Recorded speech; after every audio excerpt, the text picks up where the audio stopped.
Hello, I'm Denzel Washington. If you're ambitious but struggling to take action, if your dreams feel big but your energy feels small, this message is for you. So this is the deal. Are you full of dreams but can't seem to get moving? You have all these big plans, but your to-do list keeps getting longer and your goals seem out of reach. You're ambitious but lazy. Let me tell you something. I've been there. Trust me, I get it. So let's look at how Jesus handled purpose, pressure, and persistence, and how you can do it too. First off, let's talk about why being ambitious but lazy is like being stuck on a roller coaster that never moves forward. Imagine this. You're about to take the biggest, best vacation of your life.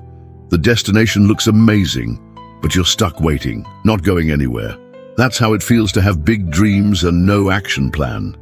It's like having a million tabs open on your browser, but none of them are loading. Frustrating, right? Here's the thing. Sometimes we know what we should do, but we just can't seem to get ourselves to do it. We put off our goals and dreams for another day, another week, another month. And before we know it, we're still stuck wondering why our dreams haven't come true yet. This happens because we have too much on our plate. Our brains are constantly bombarded with distractions, notifications, messages, and emails, and it's easy to get lost in the shuffle. Before we know it, we've wasted precious time and energy on things that don't really matter. But here's the worst part. We end up feeling guilty, frustrated, and disappointed in ourselves. We might even start to feel like we're not good enough or that we're not making the most of our potential. And it gets even worse.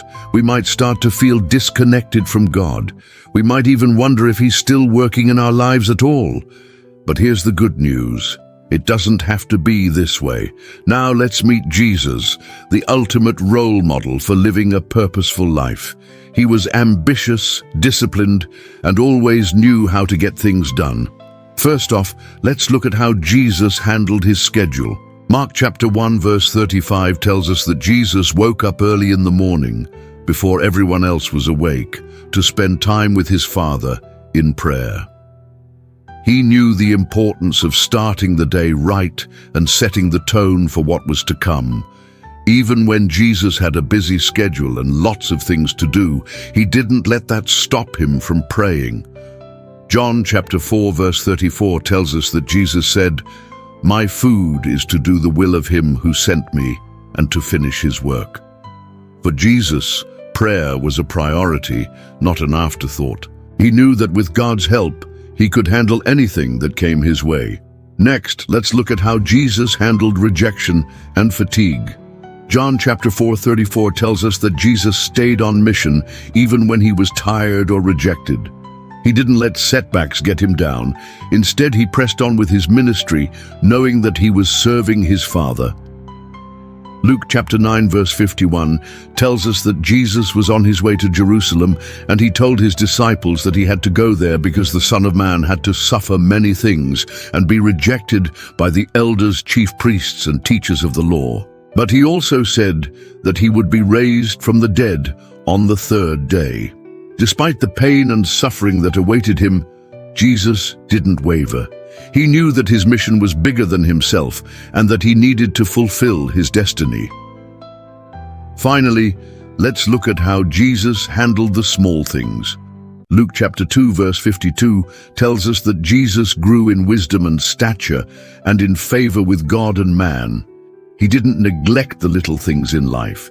He served others, showed kindness and compassion, and lived a life of integrity.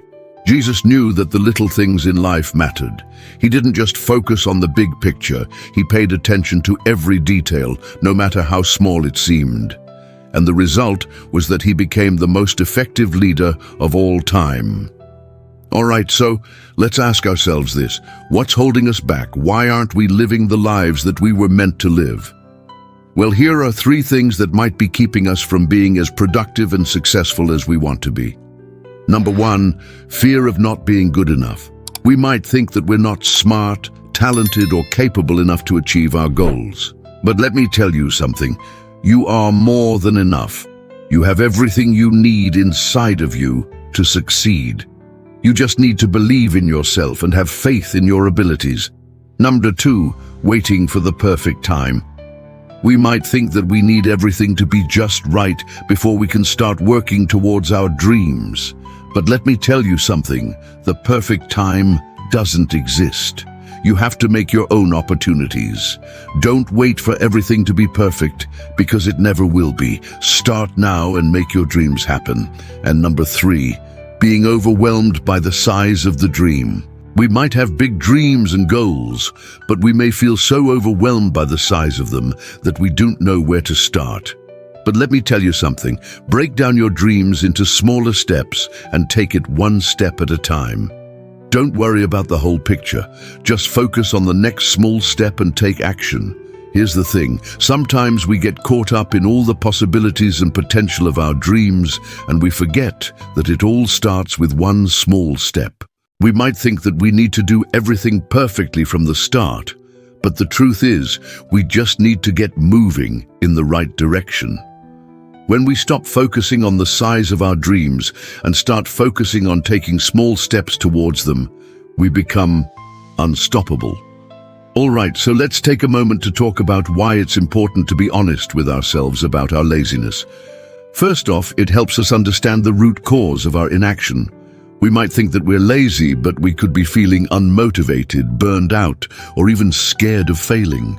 When we dig deeper, we might realize that we're not lazy at all. We're just human. Being honest with ourselves allows us to address the real issue and find the right solution.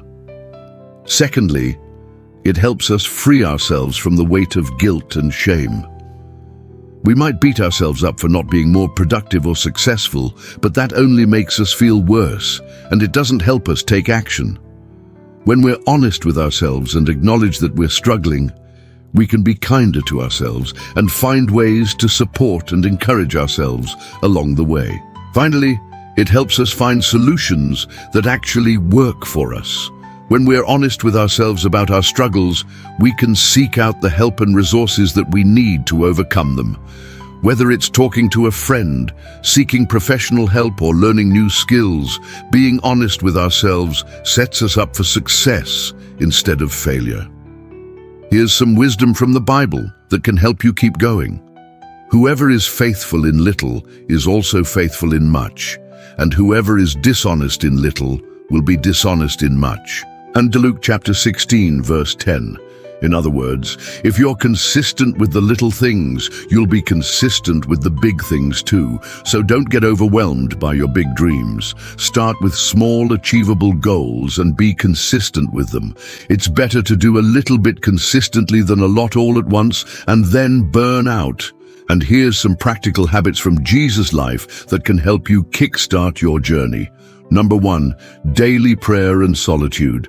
Take some time each day to connect with God and reflect on your thoughts and feelings. Number 2, setting boundaries. Learn to say no to distractions and commitments that don't align with your goals. Mark chapter 6, verse 31 tells us that Jesus said to his disciples, "Come away by yourselves to a deserted place and rest a while." Taking breaks is essential to recharge and refocus. Number 3, having a clear sense of mission. Remember that Jesus had a clear sense of his mission. He knew why he was here on earth and what he needed to do. Number 4, finishing what he started. John chapter 17 verse 4 tells us that Jesus finished the work that God had given him to do. He didn't quit when things got tough. He saw it through to the end. So which habit will you commit to this week? Remember, it's not about being perfect. It's about making progress. Start small and celebrate every victory along the way. All right, my friend, let me leave you with this. If you've been waiting for the perfect time to start, this is it. Don't wait until you feel ready. Jesus didn't wait for the path to be easy. He simply obeyed one step at a time. And you can too. Start small, start today. And remember, God doesn't bless perfection. He blesses faithfulness. If this message has encouraged you, I'd love to hear your thoughts. Leave a comment below and don't forget to subscribe the channel. Thank you for watching. Until next time, may God bless you and keep you.